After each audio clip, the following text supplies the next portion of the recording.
Hey guys, welcome back to Garrett's Tailgate Talk. Today we are joined by Gary. Gary, welcome to the Tailgate Talk. We're in Arkansas today and the weather's beautiful, but we're going to talk about metal detecting and some of the awesome finds you've made and how you got into the hobby. So I guess to start, can you tell us how you got into metal detecting?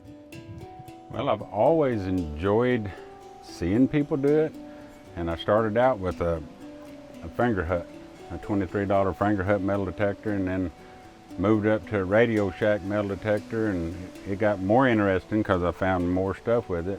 And then I ended up watching diggers and finding me a AT Pro because I wanted a more all around. Right. And since I've been running with them, I have really found some cool stuff and been really enjoying it. Well, I see right now you've got the Viper coil on here because of how it is. Is that the coil that you like to run with, or do you like a bigger coil? Or I like the Viper coil. I actually took the big coil off in the field about what I was hunting and put the Viper coil on, and actually found targets over where I just run the other coil. So that kind of sold me.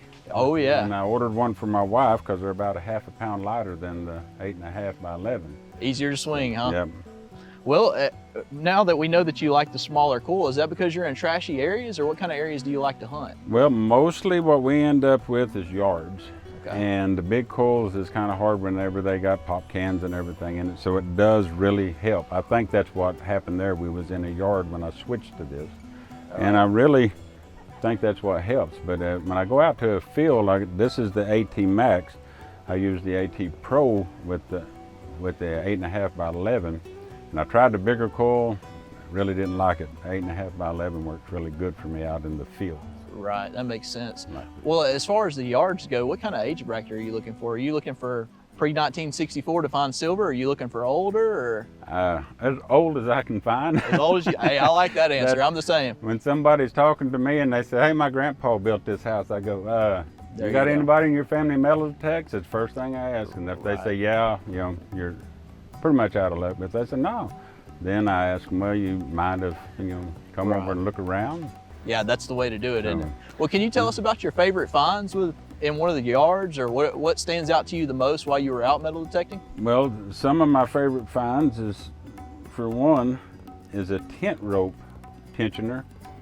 That is, when I found it, it had patent November 30th of 80. Now I was thinking 1980, but them's been around a long time. Right. When I Googled it up, it was actually patent November 30th of 1880. Wow, was this in a yard? It was in a park. Oh, wow.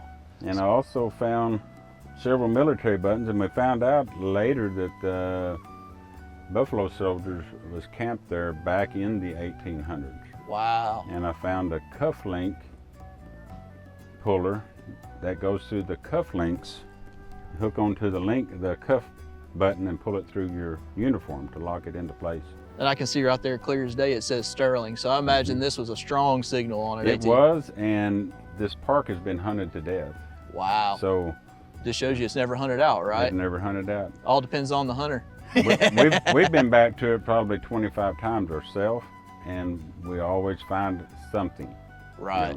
Just enough to keep you coming back, right? And actually this button here was found there, and it dated to 1858 or somewhere around in there. Wow. So it predates the Civil War then. Civil War, yeah. It's got a beautiful eagle on it, and it's still got the back. It's intact. Yeah. Wow, that's an awesome find for sure. So you were telling me he's got a case right here that's full of stuff that's amazing. For me, that bird right there stuck out immediately when I saw it in the case, and I think it's cool. Can you tell everybody a little bit about when you found that and the significance to you about it? Well, the bird was actually a wind chime my mother had years ago. I remember the wind chime, and my mother has passed now, but we was searching our yard and I found that, and it almost makes me emotional. I understand. But anyway, that's why it's in my case, because it's really special to me. And so when you find history that relates it right back to your own family, it's really cool. Absolutely, that's a fantastic find, and I understand why you're proud to have that.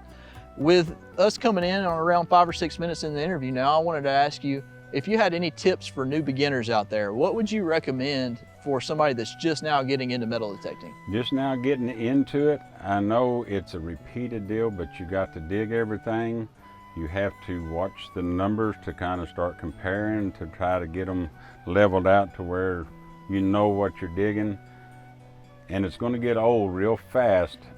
Some pick it up and run with it, but if you give it a little time, you find a couple of good finds and then you'll be on. So patience is key is what I'm taking from that. Yes. I agree 100%. But, Well, Gary, we really appreciate you taking the time to talk with us today here at Tailgate Talk. For those of you that are new to the Garrett channel, please be sure that you're subscribed, and we'll see you guys in the next Tailgate Talk. thanks for having me.